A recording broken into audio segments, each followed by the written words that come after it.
Yon, what's up guys? Gabi na, gabi na. So, meron lang akong i-share sa inyo na DIY. Kung yung inyong motor ay tumatagas yung langis doon sa may drainan o loose thread, gamit lamang itong Teflon, shoe glue. Yan lang, dalawang yan. So, yan, makikita nyo yung tornilyo. Nilagyan ko muna ng Teflon yan. May Teflon na yan, na harangan lang siya ng langis kasi hinawakan ko. So, yan. Kailangan pahaba yung palapad yung paglalagay nyo. So, pasok natin siya. Yan. Sensya na mga ka-rider at gabi na. Gabi na ako nakapag-live nakapag-video I mean. So, yan. Pasok natin. Kamay lang muna. Kamay. Gamit lang ang kamay. Yan, di ba? Medyo maigpit na siya gawa ng Teflon. So, yan, gamitan natin ng panghigpit. So, sa una, wag mo muna siyang hihigpitan. Kapain mo lang yung sakto. Yan, Yan, okay na. Then, saka natin siya lalagyan ng shoe glue. Yan. Ang gamit ko dyan is yung pansapatos, MMT. Matibay din to guys. Nadikit din to sa metal. Yan. Na aluminum. Ayan, tingnan natin. Lagyan muna natin ng konti. Saka natin hihigpitan. Higpitan natin pauti-uti. Ayan, meron na. Nilagyan ko ng konti. Ayan naman, higpitan natin guys. Ayan, dandaan lang.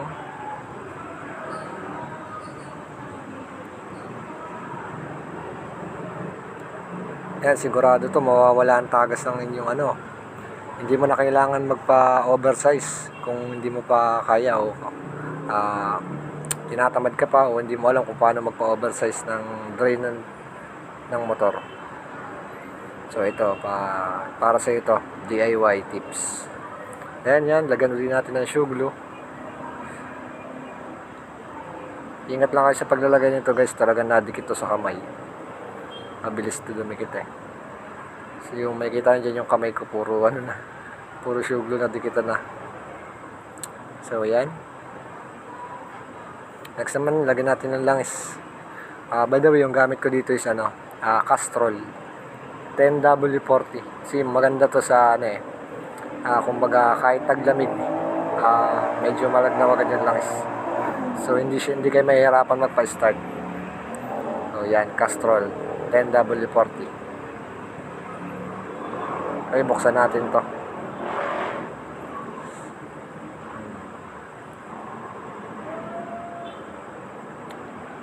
Yan, gumamit ako dyan ng embudo. Kaso hindi kasya.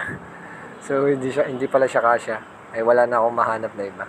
So ang gagawin ko is hindi ko nagagamitan na. Mano-mano na lang. Kasi yung akin naman is nakatayo Oh yan, mano-mano na lang natin sasalinan yan.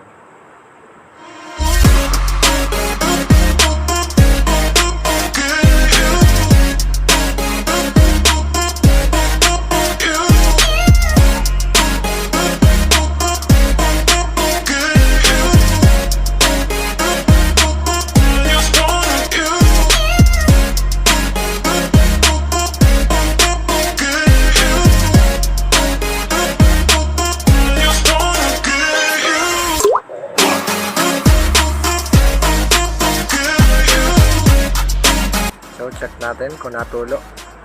So ayun, walang natulo, di ba? So malalaman natin yan mamaya. Kung may natulo ko ba talaga. Actually, itong motor na to talagang lakas ng tulo niya. Linggo-linggo ako nagsasali ng langis. Kasi nababawasan kasi siya. Ang dami niya tumulo, lalo pag magdamag.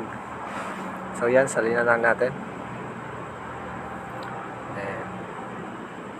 Yun. Ka-rider, so okay na, tapos na tayo mag-change oil. Nadikit na rin natin yung drain plug, nalagyan natin ng Teflon, shoe glue, paanda rin naman natin. So, yan.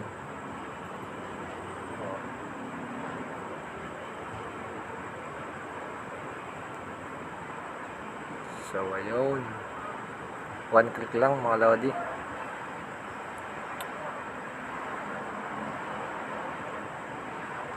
So mamaya malalaman natin Pagpapahingayin natin siya after ng 10 minutes.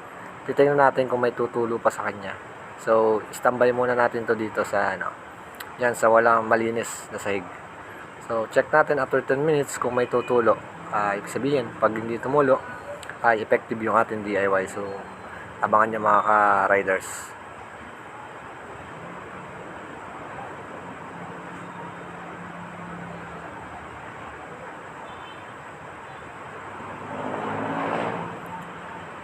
So, ayun, after 10 minutes, so, tingnan natin. Wala talaga siyang natulo mga ka-rider, oh. Diba? Effective yung ating gagawin. Kaya ito, malaking tulong to sa inyo. Tips, DIY sa lost thread na drain plug. Thank you mga kalodi. Huwag niyo kalimutang mag-subscribe sa ating page.